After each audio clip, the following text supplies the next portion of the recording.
Harai Goshi, sweeping hip throw, it kind of chose me, believe it or not, because once my stand-up game started getting a little bit smarter, once I started to realize what's happening, I was always a big hip thrower. And even before I got formally instructed how to do подхват, sweeping hip throw, I started doing it natural, you know, like sometimes you lose a balance a little bit, sometimes you need an extra tool to complete the rotation on a hip throw, and I started throwing that sweeping action with my other leg, non-supporting leg, and you know, I kind of discovered Harai Goshi on my own. And ever since that, I fell in love.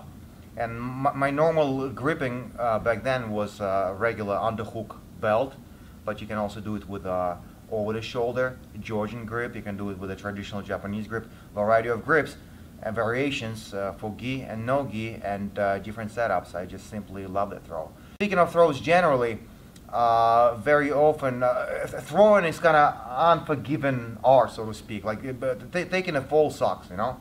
And especially for people that come into martial arts in the 30s or later. I was lucky enough, I was very fortunate to start training when I was a kid. So back then, you know, none of us had any fear or inhibitions, so we just took falls, right? So we'll get like literally up to a few hundred throws and uchikomis per practice, and the Sambo mat is very soft mat as well, so we were throwing each other continually. So taking a fall is not a big deal, and so if you grow up with that, like I did, it's never as intimidating as it is to some people. So throws, people that come from throw-oriented wrestling styles, Sambo, Judo, Greco, they value throws and they know, you know, they know what they're worth. So it looks to me that sometimes the people that do jiu-jitsu kind of, for whatever reason, neglect the power and the value of the throw. Okay, so sometimes a throw can set the whole tone for like the entire match, for the entire role, you know. It could be very intimidating and shocking.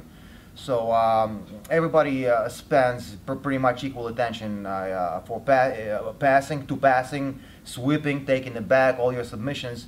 So if individuals are equally as good on the mat, what will set them apart?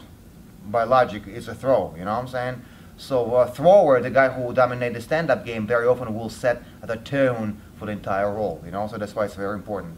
There are some throws that are kind of dangerous, you know, they will expose you back and whatnot, and some other throws are not as risky or not risky at all. And some throws are very low risk and very high reward, okay? Harai Goshi is somewhere in the middle of the spectrum, but it's a fantastic throw, and if you get it off right, you will end up past the legs already. You won't have to pass the guard, so that's a huge value for jiu-jitsu, and that's what I'm trying to promote. So people say that there is no value to throws, and like if you look at jiu-jitsu, you can score 4 points getting the mount or rear mount, and only 2 points no matter what throw you get off, you know. So it's almost like nonsensical to drill them. But then you look at MMA and you look at good fighters such as Ronda Rousey getting this throw off consistently, okay? And that throw always propels her in a better position into winning the fight. So, you know, it should tell you something. If you hone your mastery and if you get the mastery of this throw, you'll always end up in good position, pass the guard, and launch your assault. Yeah, so if you were breaking as a teenager. He was a b-boy on the streets of You can Russia. tell, definitely.